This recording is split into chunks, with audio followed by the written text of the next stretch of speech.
Bun bro, C my fudge. Bun, Multimates. Gimana guys? Kita udah kayak Vicky Naki bro. Ada loh orang yang kemampuan menguasai bahasanya ternyata lebih dari Vicky Naki. Sang penulis wahyu, sekretaris pribadi Rasulullah SAW. Di umur berapa dia Umur bisa? 11 tahun. Menguasai bahasa Ibrani. Ya. Dalam waktu berapa? Dalam waktu 15 hari. Gak ada YouTube guys.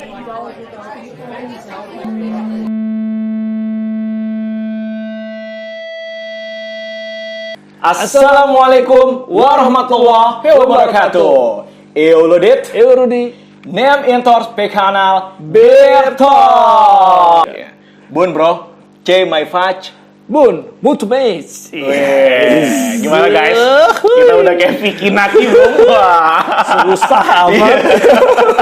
Kita cuma bisa sampai situ doang ya. Aduh, karena pas kita ketik di Google, internetnya mati guys. Dengerin aja gini nih di handphone nih. Jadi cuma sampai Multimates.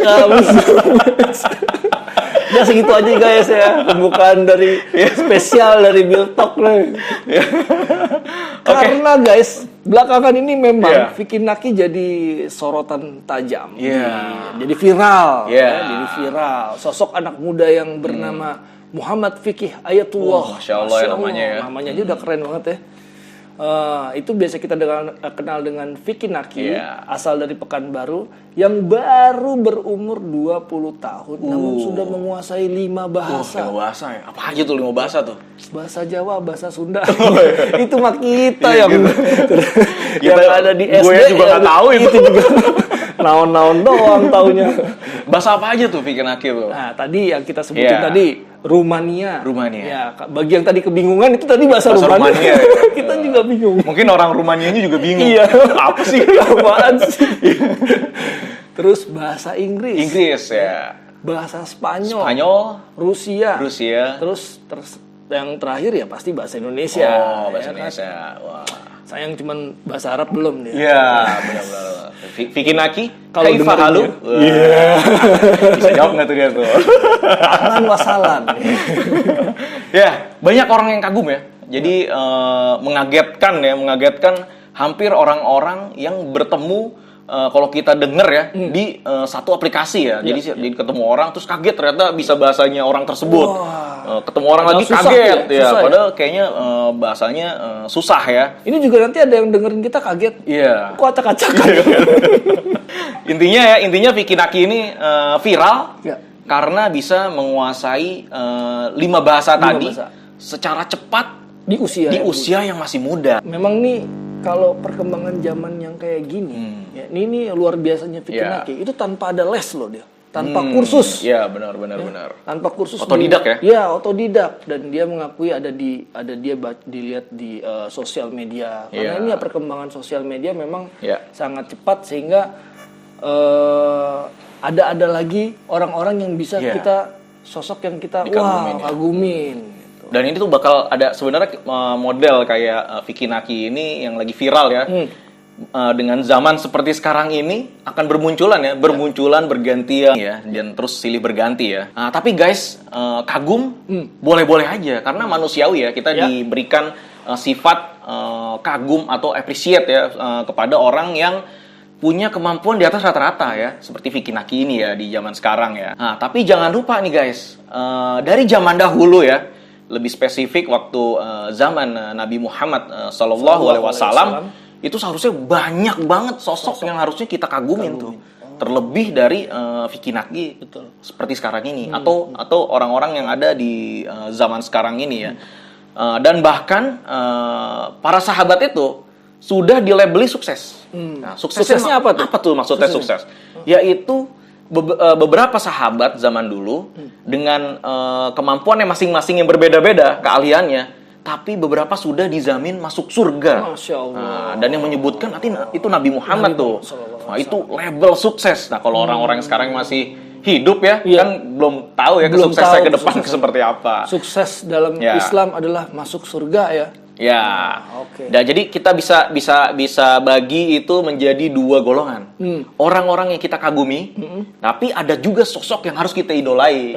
Jadi kagum boleh, manusiawi, oke. tapi kalau idola kita harus pilih-pilih Harus nih. pilih. Ya.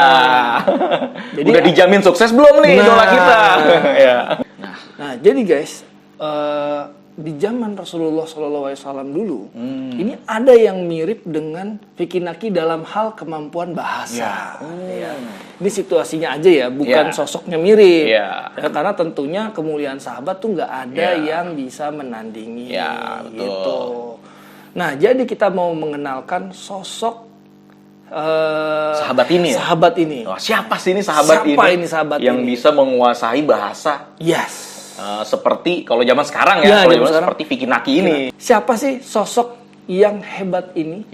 Kita dengar dari Ustadz Firanda Andirja, Hafizullah. Ya Zaid, ta'allam li kitab Yahud. Wahai Zaid, tolong belajar untukku, untuk belajar bagaimana bahasanya orang-orang Yahudi. Fa inni wallahi la ma amanuhum ala kitabi. Sungguhnya aku tidak merasa aman kepada mereka dengan tulisan-tulisanku, ya. Qala, perhatikan sini yang menakjubkan di sini.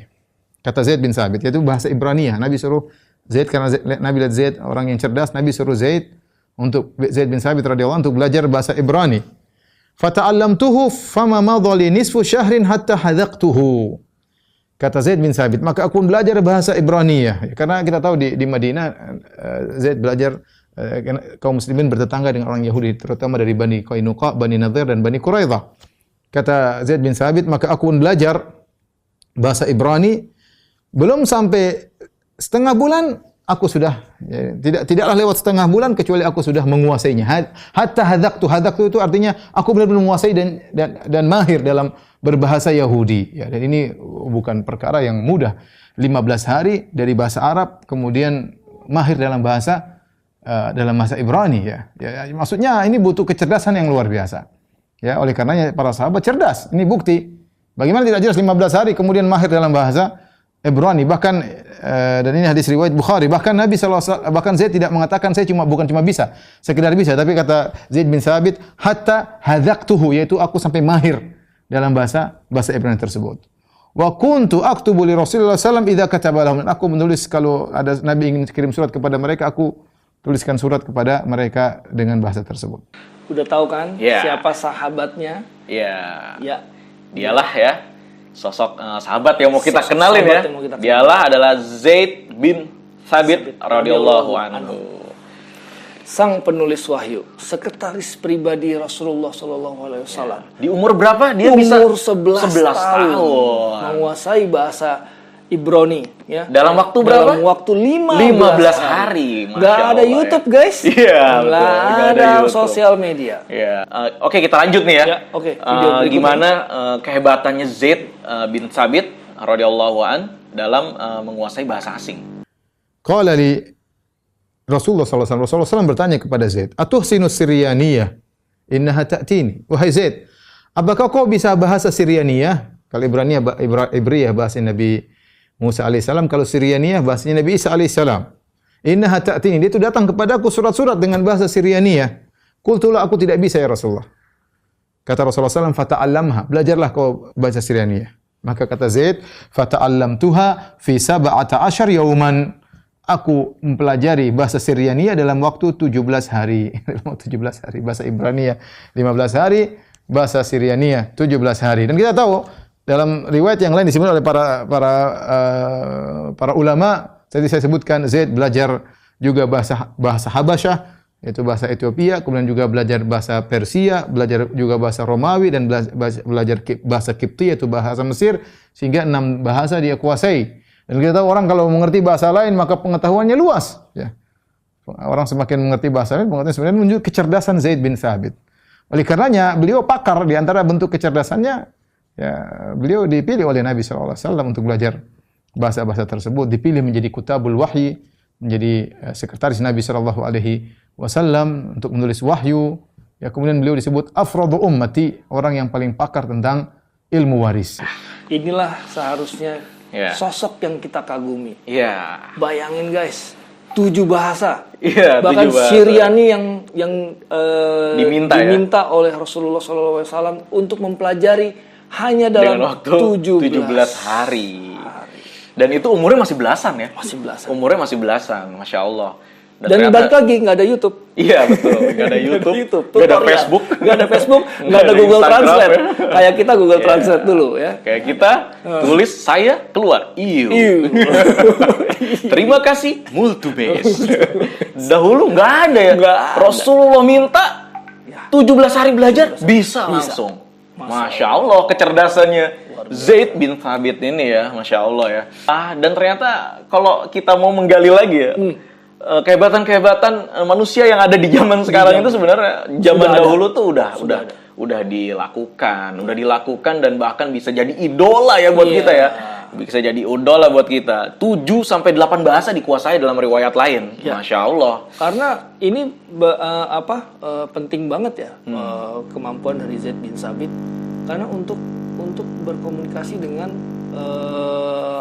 kaum lain ya, dan memperluas syiar Islam, ya, sehingga kita terbentuk seperti sekarang ini, gitu. Dan seperti kata Ustadz tadi, barang siapa yang menguasai beberapa banyak bahasa, tentunya pengetahuannya semakin luas kan? Betul. Pengetahuan yang luas ini digunakan untuk syariat, untuk agama. Untuk agama ya. Gimana kalau nggak dijamin masuk surga kan? Sukses dalam hal agama. Ya, jadi kita mau men-share dikit ya informasi tentang sahabat atau sosok yang sudah kita bahas dikit di depan tadi, yaitu Zaid bin Thabit radhiyallahu an. Yang pertama tadi udah kita bahas ya, keutamaan Zaid bin Thabit, yaitu bisa menguasai bahasa seperti yang diperintahkan oleh Rasulullah SAW dalam waktu yang sangat cepat, yaitu bahasa Ibrani, bahasa Syria. Lalu ada Mesir tadi ya, Ethiopia, Habasyah ya, banyak. Terus Romawi, dan waduh tadi lupa tuh wilayah-wilayah yang dulu Islam taklukkan. Iya. Masya Allah ya. Dan itu dalam waktu sangat cepat. Wah, Masya Allah. Nah, yang kedua itu apa tuh? Keutamaan dari Zaid. Yang kedua adalah beliau menjadi orang kepercayaan Nabi Shallallahu Alaihi Wasallam, atau kalau zaman sekarang kayak sekretaris pribadi. Iya betul, sespri ya. Sespri. Jadi kalau ada wahyu turun di itu yang menulis adalah salah satu yang menulis adalah Zaid bin Thabit. Dan setelah menuliskan kemudian dikumpulkan. Terus kalau ada surat-surat dari raja-raja besar kepada Rasulullah SAW yang mau menerjemahkan ya diterjemahkan oleh Zaid. Wah, Masya Allah ya. Contoh kayak surat yang gue inget tuh dari Raja Romawi. Itu yang menerjemahkan Zaid ya? Zaid. Masya Allah ya. Dan kalau zaman sekarang ya guys, zaman sekarang tuh penerjemah tuh levelnya tuh high class banget ya. Keren banget ya. Karena selain pinter bahasa, sebenarnya harus amanah cuy. Iya betul. Coba kalau dia, kan Rasulullah SAW nggak tahu kan? Nggak tahu apa yang diterjemahkan. Apa yang diterjemahkan. Jadi karena Zaid amanah, beliau percaya kepada Zaid, ya itu kunci dari kesuksesan Zaid. Ya, makanya jadi orang kepercayaan atau sekretaris pribadi Rasulullah SAW tadi ya. Selain keutamaan-keutamaan yang tadi kita sebutin tadi, ada keutamaan juga yang sangat penting nih dari sahabat Rasulullah SAW, Zaid bin Thabit. Dan keutamaan Zaid bin Thabit ini bahkan manfaatnya bisa kita rasakan sampai sekarang. Apa itu? Kita dengerin ya penjelasan dari Ustadz Firanda Hafizahullah. Abu Bakar radhiyallahu ta'ala anhu berkata Zaid bin Thabit. Ketika kita ada Umar juga di samping Abu Bakar. Kata Abu Bakar kepada Zaid bin Thabit, "Inna Umar atani, sungguhnya Umar datang kepadaku. Faqala innal qatla qad istaharra yaumal yamamah bi qurra'il Qur'an." Perang dalam perang Yamamah sudah semakin parah, semakin banyak dari qurra'il Qur'an, para penghafal Quran yang meninggal dunia. Wa inni akhsha in istaharra al-qatlu bil qurra'i bil mawatin fayadhhabu katsirun minal Qur'an. Dan aku khawatir kalau perang semakin besar dan akhirnya banyak dari qurra' ahli baca Quran meninggal dunia, aku khawatir banyak dari Al-Qur'an akan hilang. Wa inni ara an ta'mura bi jam'il Qur'an. Kata Umar, wahai Abu Bakar, kalau begitu menurutku engkau suruh Al-Qur'an dikumpulkan. Qultu li Umar, jadi Abu Bakar cerita kepada Zaid bin Thabit. Di sampingnya ada Umar. Tadi Umar bilang saya begini-begini. Aku jawab kepada Umar, "Kaifa taf'alu syai'an lam yaf'alhu Rasulullah SAW?" Bagaimana engkau melakukan sesuatu yang Rasulullah tidak lakukan. Dan ini lihat bagaimana para sahabat menjauhi dari segala macam bid'ah. Padahal ini bukan bid'ah. Mengumpul Al-Quran itu bukan bid'ah ya. Bahkan sudah disyaratkan dalam Al-Quran, yatlu suhufan mutahharah. Rasulan yatlu suhufan mutahharah, dalam surat Al-Bayyinah. Datang seorang rasul yang dia membaca suhuf, ya, tulisan-tulisan yang suci. Ya. Kemudian kasusnya beda karena di zaman Nabi Al-Quran tidak mungkin dikumpulkan tadi karena ada Al-Quran belum selesai dan bisa jadi ada turun ayat di tengah-tengah surat dan bisa jadi ada nasih dan mansukh dan itu sudah, ketika Rasulullah SAW meninggal sudah selesai. Dan kemudian pencatatan Al-Quran, pengumpulan Al-Quran itu bukan berkaitan dengan tujuan hanya sekedar sarana. Sarana seperti kita ceramah pakai kamera, ceramah pakai apa namanya mic ya, pakai media-media sosial misalnya ya. Ini semua sarana ya. Yang penting kan baca Quran, tidak ada ibadah baru di sini. Ini bukan sedang membuat ritual ibadah baru, tapi sarana untuk mudah beribadah. Sama seperti bikin pondok, ya, sama seperti belajar nahwu sharaf. Ini semua adalah sarana, ya, termasuk dari bab al-masalihul mursalah, yaitu perkara yang maslahat, yang mendukung adanya suatu ibadah, bukan ritual ibadah tertentu. Ya, itu pun Abu Bakar enggan untuk melakukannya. Dan dia mengatakan, kaifa taf'alu ma lam yaf'alhu Rasulullah sallallahu alaihi wasallam. Kaifa taf'alu syai'an lam yaf'alhu Rasulullah sallallahu alaihi wasallam. Bagaimana kau melakukan sesuatu hai Umar yang Nabi tidak melakukannya? Kata Umar, "Hadza wallahi khair." Ini baik demi Allah. Kemudian falam yazal Umar yuraji'uni hatta syaraha Allah sadri lidzalik. Dan Umar terus bolak-balik bilang aku, kata Abu Bakar cerita, sampai akhirnya Allah melapangkan dadaku untuk melakukan demikian. Wa ra'aitu fi dzalika alladhi ra'a Umar. Akhirnya pendapatku sama dengan pendapat Umar. Zaid berkata, qala Abu Bakar. Abu Bakar berkata kepada Zaid. Ini dia sudah cerita kronologisnya kepada Zaid, kemudian dia berkata, "Innaka rajulun syabun aqilun." Engkau adalah seorang pemuda yang cerdas. La nattahimuka, kami tidak menuduh engkau macam-macam. Wa qad kunta taktubul wahya, dan engkau termasuk para penulis wahyu. Orang spesial di sini Nabi. Nabi saja sudah mengamanahkan engkau untuk menulis wahyu. Ya. Bagaimana kami mencurigai engkau? Ya. Wa qad kunta taktubul wahyu, dan engkau dulu menulis wahyu di zaman Nabi, di Rasulullah sallallahu alaihi wasallam. Fatattaba'il Qur'an, maka carilah Al-Qur'an, fajma'hu, cari tulisan di sana, tulisan sini, kumpulkan. Karena banyak orang-orang sudah meninggal dunia. Apa kata Zaid bin Sabit? Fa wallahi law kallafuni naqla jabalin minal jibal ma kana athqala alayya mimma amarani bihi min jamil Qur'an. Kata Zaid bin Sabit, demi Allah, seandainya mereka berdua Abu Bakar dan Umar menyuruhku untuk pindahkan gunung dari tempatnya ke tempat yang lain, tidak lebih berat daripada aku disuruh ngumpulin Al-Qur'an. Ini pekerjaan berat, wahyu Allah Subhanahu wa taala, firman Allah Subhanahu wa taala. Aku menjawab kepada mereka berdua, "Kaifa taf'aluna syai'an lam yaf'alhu Rasulullah sallallahu alaihi wasallam?" Bagaimana kalian melakukan sesuatu yang Nabi tidak melakukannya, wahai Abu Bakar dan Umar? Apa kata Abu Bakar? "Huwa wallahi khair." Sama seperti Umar ngomong kepada Abu Bakar juga ngomong kepada Zaid, demi Allah itu baik. Falam yazal Abu Bakar yuraji'uni hatta syaraha Allah sadri lilladzi syaraha lahu sadra Abi Bakr wa Umar radhiyallahu anhuma. Abu Bakar terus kembali kepadaku, nyampaikan ide ini terus sampai akhirnya Allah melapangkan dadaku. Dialah Allah yang telah melapangkan dada mereka berdua. Fatatabba'tul Qur'an, aku mulai kumpul Al-Qur'an. Ajma'uhu minal usub wal likhaf wa suduri rijal, semua aku kumpulkan. Ada yang hafal, ada yang tulis, ada yang tulis di apa namanya lembaran-lembaran, ada yang tulis di kulit, ada yang tulis di pelepah korma. Terus wajadtu akhir suratin At-Taubah ma Abi Khuzaimah Al-Ansari. Saya dapati surat terakhir, surat Taubah dihafal oleh Abu Khuzaimah Al-Ansari. Lam ajidha ma ahadin ghairi. Aku tidak mendapati orang lain yang hafal surat ini atau tulisan ini. Ya. Itu ya tadi yang gue bilang keutamaan Zaid andil besar bin Thabit yang punya andil besar sampai manfaatnya di kehidupan kita. Zaman sekarang dimudahkan ada Al-Qur'an. Iya. Yaitu mengumpulkan Al-Quran dari para sahabat yang menghafalkannya, atau dari pelepah-pelepah kurma dikumpulkan dari kulit-kulit, tulisan di kulit, sarananya. Jadi kalau yang udah hafal ditulis gitu ya, maksudnya atau dari yang sahabat yang menghafal langsung. Seperti tadi yang di surat terakhir yang dikumpulkan, surat At-Taubah tadi ya, dari Abu Khuzamah tadi ya, radhiyallahu an. Itu juga diambil oleh Zaid bin Sabit. Masya Allah ya. Masya Allah. Jadi keutamaannya benar-benar sangat besar. Iya, sangat besar dan sangat bermanfaat. Besar buat kita. Masya Allah. Jadi kecerdasan benar-benar dipakai. Untuk syiar. Nah, itu keutamaan yang andil yang paling besar ya. Iya. Ada lagi nggak? Ya, keutamaan yang lain ya. Zaid bin Thabit ini dalam sebuah hadis juga Rasulullah sallallahu alaihi wasallam menyebutkan bahwa Zaid bin Thabit ini siapa yang mau mencari ilmu tentang waris, maka pakarnya adalah Zaid bin Thabit. Itu Rasulullah sallallahu alaihi wasallam yang menyebutkan. Jadi ada ilmu dunianya, ada ilmu syar'inya. Ya kalau waris kan udah pasti matematika ya, ngitung-ngitung, dan itu juga ahlinya Zaid bin Thabit. Bahkan Zaid bin Thabit ini menjadi rujukan para sahabat untuk ilmu waris ini. Siapa yang punya sengketa dalam hal waris mewarisi, mereka bertanya kepada Zaid bin Thabit. Oh, Masya Allah ya. Dan ini juga sampai zaman sekarang nih, nurun ilmunya juga sampai zaman sekarang. Dan ini salah satu ilmu yang penting ya.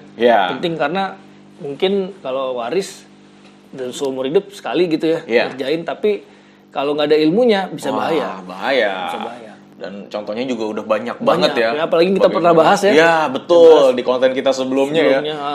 Itu juga mengenai waris. Karena beramal tanpa berilmu itu bisa kosong. Betul. Nah, selain dari ilmu waris tadi juga Zaid bin Thabit ini selain dari bidang keilmuan, ilmu duniawi tadi, ilmu syiar juga, ilmu syar'i, juga Zaid bin Thabit ini dikenal bijaksana. Nah, ini terbukti juga Zaid bin Thabit dengan mungkin apa ya, ilmu apa namanya kalau mediator ya, kalau sebagai negosiator, ilmu negosiator kalau zaman sekarang ya. Jadi waktu Rasulullah SAW wafat, penunjukan pemimpin setelah Rasulullah SAW wafat itu inisiasi atau dinegosiasi juga salah satunya oleh Zaid bin Thabit terhadap penunjukan khalifah pertama yaitu Abu Bakar radhiyallahu anhu. Wah, Masya Allah ya, keutamaan yang sangat banyak banget. Waduh, ini masa sih kita nggak idola sama yang kayak gini? Wah, pinter, luar biasa. Ya, inilah sosok yang sangat dicintai oleh para sahabat ahli ilmu. Dan saat Zaid bin Thabit meninggal, maka datanglah para sahabat termasuk Ibnu Abbas radhiyallahu anhu yang berkata, inilah perginya ilmu. Masya Allah ya. Perginya ilmu ya, karena makin banyak banget ya yang Zaid bin Thabit kuasai keutamaan, andil dalam bidang agama ini gitu. Ahlinya Al-Quran juga. Karena begitu wahyu turun, Zaid bin Thabit tuh salah satu orang yang pertama yang mendengar ya. Waduh, itu gimana nggak nempelnya Al-Quran ya sama Zaid bin Thabit. Negosiator untuk keluar wilayah dari kekuasaan Islam, jadi memperluaskan akhirnya gitu. Sepertiga, mungkin andil sepertiga dunia dikuasai oleh Islam pada saat itu, ya ada andil dari Zaid bin Thabit. Oke guys, itu sosok yang kita coba kenalkan mungkin ya. Kalau misalnya sekarang banyak orang mengenal Vicky Naki. Ya, tapi ini ada loh orang yang kemampuan menguasai bahasanya ternyata lebih dari Vicky Naki. Nah, di samping keutamaan lain yang tadi yang Masya Allah banget ya. Jadi dari yang telah kita kenalkan ini, Zaid bin Thabit, kita punya 3 poin penting nih yang harus bisa jadi manfaat buat kita nih. Apa aja cuy yang pertama cuy? Nah, yang pertama ini setiap manusia pasti Allah kasih kelebihan masing-masing. Ya, kelebihan masing-masing. Seperti Zaid bin Thabit diberikan kelebihan kecerdasan ya. Kecerdasan, tingkat bahasa, kehafalan yang sangat tinggi. Jadi kalau bahkan diceritakan waktu Rasulullah belum sampai di Madinah aja, katanya Zaid kan belum ketemu nih sama Rasulullah nih. Zaid bin Thabit sudah menghafal 17 surah dalam Al-Quran. Itu hafalnya itu kan Masya Allah. Dan surat-suratnya bukan Ya kayak kita ya, surat Anas, surat Al-Falaq, bukan. Kita surat yang panjang-panjang. Surat yang pendek-pendek udah hafal duluan ya. Dan suratnya 17 dari belakang ya, dari bawah ya, dari bawah dulu ya. Surat yang panjang-panjang itu sudah hafal. Kecerdasannya Masya Allah. Dan kecerdasan itu ternyata dimanfaatkan untuk syiar. Nah itu juga menjadi apa ya, tonjokan ya buat kita ya, untuk yang punya kelebihan-kelebihan, kejutan buat kita ya. Misalnya ya, orang pinter akuntansi, misalnya, gimana kalau misalnya membantu keuangan masjid? Ya contoh, salah satu contoh ya kan. Atau misalnya orang pinter multimedia, ngedit sini, ngedit sana, mungkin dia bisa bantu ustadz untuk berdakwah, bikin motion grafik, ya kan, misalnya. Ya itu menjadi salah satu contoh ya, di mana cara kita memanfaatkan kelebihan yang ada di diri kita untuk syiar. Nah, yang kedua apa tuh cuy? Yang kedua kita kagum boleh, ya, karena itu manusiawi. Ya. Tapi kalau sosok idola, sepertinya hanya para sahabat ya, sahabat dan Nabi SAW yang bisa kita idolai, karena dari sosok beliau lah, ya, contoh-contoh sempurnanya akidah, sempurnanya syariat, sempurnanya kealiman, dan bahkan ada beberapa yang sudah dijamin masuk surga, sudah dikatakan 10 orang masuk surga. Jadi itulah idola-idola yang pantas kita idolai, ya. Karena juga seperti konten kita sebelumnya cuy, yang neraka, ya kita akan dikumpulkan di surga, di akhirat. Bersama dengan idola-idola atau orang yang kita cintai, gitu. Maka kita cintai sahabat-sahabat, kita cintai Nabi SAW yang sudah jelas-jelas ya menunggu di gerbang pintu surga. Supaya kita meraih kesuksesan seperti mereka. Nah, yang terakhir seperti tadi yang lo bilang ya, seorang sahabat waktu Zaid bin Thabit meninggal, seorang sahabat yaitu Ibnu Abbas berkata, inilah perginya ilmu.